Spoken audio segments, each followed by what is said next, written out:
Hi, friends, and welcome. Today we have a Halloween book and an unlikely friendship. Let's find out what happens. Let's get started. Dracula and Frankenstein Are Friends by Catherine Teagan, illustrated by Doug Cushman. Dracula and Frankenstein are friends. They live in two side-by-side houses in a town where all of the houses are spooky. This is Dracula's house. He likes to keep the rooms dark during the day. Bats are his buddies. He sleeps in a coffin, of course. This is Frankenstein's house. Up in the attic, Frankenstein's electrical conductor captures lightning every time it storms. Frankenstein's favorite room is the laboratory, where he performs scientific experiments. His assistant helps him most of the time. Dracula has lived for a long time in his house. He gets bored easily. He'll often say to Frankenstein, "Variety is the spice of life." And then he and Frankenstein will mess around with some other monster toys. Some days Dracula shares his other favorite mottos. "All work and no play makes Dracula a dull boy, and nice guys finish last. Then watch out." Frankenstein admires Dracula for his tricky ways and clever ideas. Once in a while, he has a good idea himself, but he's a shy kind of guy. He might not share it. The Creepy Cafe is their favorite hangout for lunch. Dracula and Frankenstein were both having tuna fish on rye when Frankenstein said, "I might have a party this Halloween." "Great idea," said Dracula. "What's the theme? What about entertainment? Music? Decorations?"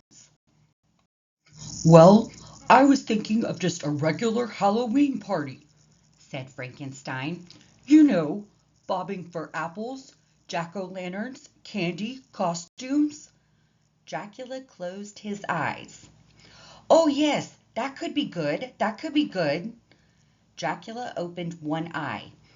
"I might have a party myself," he said. Frankenstein was silent. "I'd been thinking about having one actually," said Dracula, "and most of our friends are different anyway." "Not," said Frankenstein. "Oh, well, be that way," said Dracula, and glided out of the cafe. Frankenstein went home and made invitations. He put them in his mailbox. Dracula went home and made invitations too. Then he saw Frankenstein's invitations in Frankenstein's mailbox. Somehow, Dracula's invitations appeared in Dracula's mailbox, and Frankenstein's disappeared. A week later, it was Halloween. Frankenstein carved dozens of pumpkins with funny faces. He filled a big cauldron with water and apples, and he made prizes for the best costumes. He sat down to wait for his monster friends. The theme of Dracula's party was Rock Through the Ages. Dress up as your favorite dead person. He had hired the hottest ghoul band. Dracula planned to perform his own stand-up comedy act during a musical break. The table was full of tasty snacks like Eye of Newt, cupcakes, and Batwing pizza. The punch bowl was filled with fizzy red punch. An hour later, the band was banging. The guests were grooving. They were dressed as Julius Caesar, Abraham Lincoln, Beethoven, Marie Antoinette, and Elvis Presley. The party was poppin' when Dracula happened to peer through the window. Frankenstein's house flickered with the light from the jack-o'-lanterns.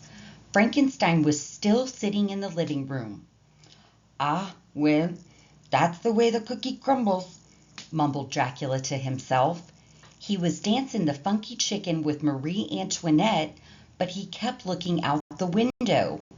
The party had lost its fizz. Hmm, I suppose charity begins at home, said Dracula. Cut! He shouted into the mic. Now everyone, the best is yet to be. Follow me.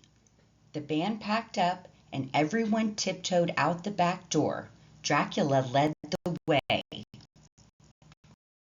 Happy Halloween!